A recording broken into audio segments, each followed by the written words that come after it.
Airdrop open হয়ে গেছে।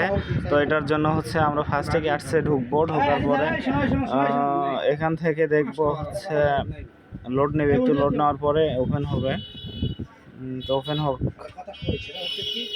Open হওয়ার পরে এখানে হচ্ছে দেখুন কর্নারে এয়ারড্রপ লেখা আছে, এয়ারড্রপের পরে এক্সচেঞ্জ উপরে বিটগেট অপশনটা দিয়ে দিচ্ছে। বিটগেটে আমরা ক্লিক করব, করার পর হচ্ছে বিটগেট অ্যাড্রেস এবং হচ্ছে ইউআইডি কপি করে নিয়ে আসবো আমরা।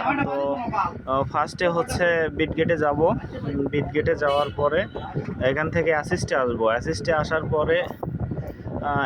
আসার পরে এখান থেকে হচ্ছে অ্যাড ফাউন্ডে ক্লিক করব। অ্যাড ফাউন্ডে ক্লিক করার পরে ডিপোজিট ক্রিপ্টো উপরে দেখুন সার্চ অপশন আছে, এখান থেকে ক্যাটস লিখে সার্চ দেবো। ক্যাটস সার্চ দেওয়ার পরে এখান থেকে হচ্ছে উপরে টনটা সিলেক্ট করে দেওয়ার পরে নিচে থেকে আমরা অ্যাড্রেসটা কপি করে নেব। অ্যাড্রেস কপি করে নেওয়ার পরে এখানে বসাবো। বসার পরে হচ্ছে আমরা ইউআইডিটা ওইভাবে কপি করে নিয়ে বসাবো। ধন্যবাদ সবাইকে।